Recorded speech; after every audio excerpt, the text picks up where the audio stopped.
खऱ्या अर्थानं निर्णय घेतील आणि त्या निर्णयात मी पूर्णपणे सहमत असेल. जवळपास 1 तासाहून अधिक चर्चा झाली, चर्चा का झाली? चर्चा सगळ्यात जास्त 1 तासाचा कालावधी आम्ही साहेबांचा घेतला, पण त्याच्यामध्ये जवळपास 45 मिनिट आम्ही हेच बोललो त्यांना.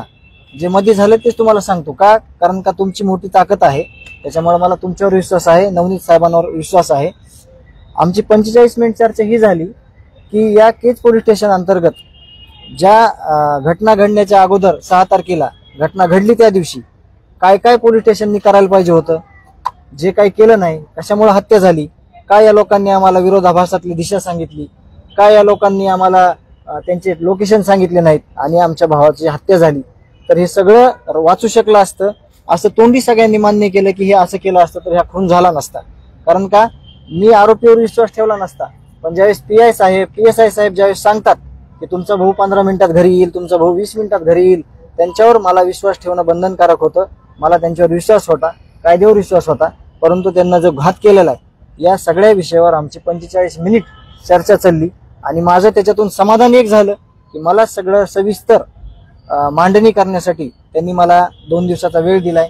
मी सविस्तर सगळं 28 तारखेपर्यंत म्हणजे 4 दिवसाचा वेळ घेतलाय. मी 4 दिवसामध्ये मी सगळं डिटेल, माझ्याकडे पुराव्यासकट आहे की या पोलीस स्टेशनच्या कर्मचाऱ्यांनी कसं बंधनात काम केलंय, कसं चुकीच्या पद्धतीनं काम केलंय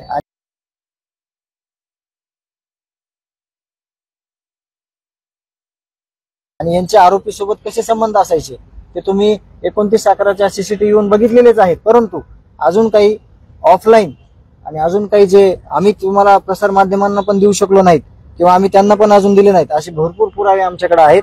आणि जे इन्व्हेस्टिगेशनसाठी मी देणार आहे ते 28 तारखेला मी संपूर्ण माहिती जी घडली खुनाच्या अगोदरच्या 3 दिवसापासून ते कावत साहेब इथं जॉईन होईपर्यंत ती सगळी डिटेल माहिती मी देणार आहे. आणि त्याच्यातून तुमच्या सगळ्यांच्या एक लक्षात येणार आहे की केज पोलीस स्टेशन किती चुकीच्या मार्गाने चाललं होतं, कसं अन्यायाच्या विरुद्ध वाचा फोडायची तरी अन्याय बरोबर म्हणजे होती ती, हे तुम्हाला सगळं त्याच्यातून समोर येईल.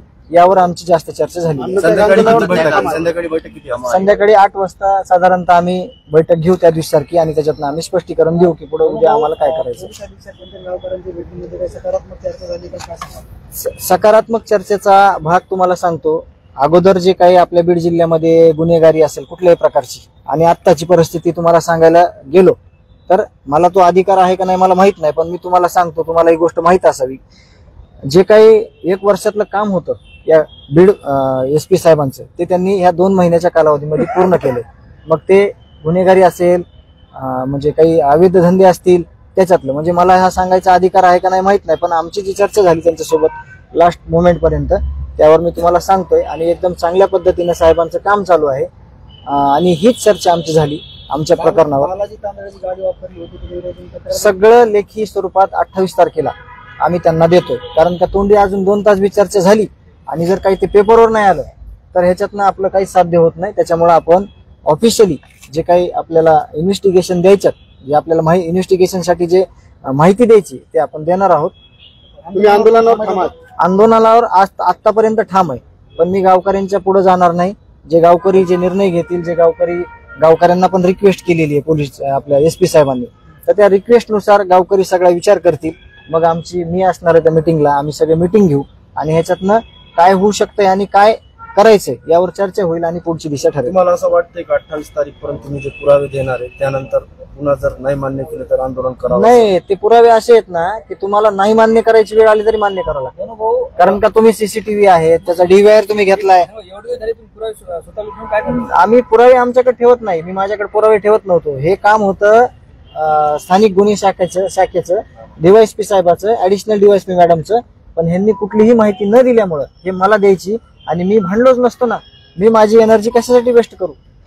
यांनी प्रॉपर कुठलीच गोष्ट झाली नाही. जर चूक झाली तर चूक झाली म्हणणं हे सुद्धा एक चांगली गोष्ट होती, पण तसं कुठलीही गोष्ट झालेली नाही.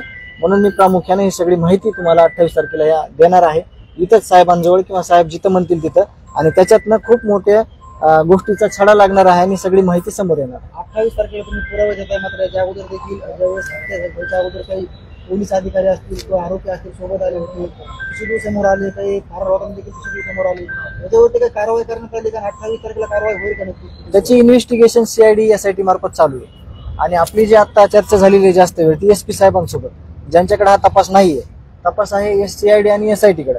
तर आता ज्यावेळेस मला ही गोष्ट मला माझ्याकडची जी माहिती आहे ते मी देणार आहे त्यांना डिटेलमध्ये, त्याचा तपास प्रॉपर नवनीत साहेब करतील. हो, आपण जर बघितलं तर सुरुवातीपासून या प्रकरणाचा तपास आता CID करते, SIT देखील आहे, परंतु त्यांच्याकडे काही पुरावे नाहीत किंवा त्यांच्याकडे काही कागदपत्र नाहीत. तुम्हाला वारंवार त्यांच्याकडे पुरावे द्यावे लागतात, काही कागदपत्र सादर करावे लागतात. ही सगळी यंत्रणा नेमकं करते काय?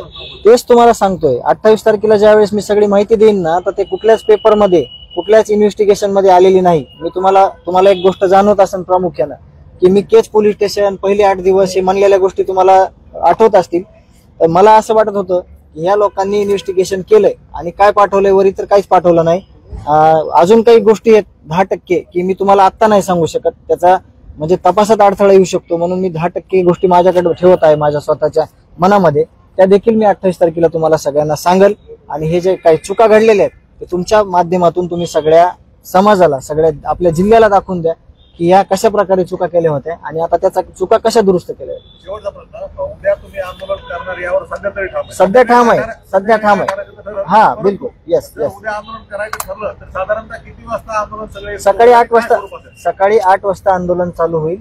ज्या ठिकाणी आपण बसतोय तिथं 100-200 लोकांची बसायची व्यवस्था आहे. तिथं जे लोक बसतील त्या लोकांची व्यवस्था आहे, ते लोक तिथं उपोषणाला बसतील.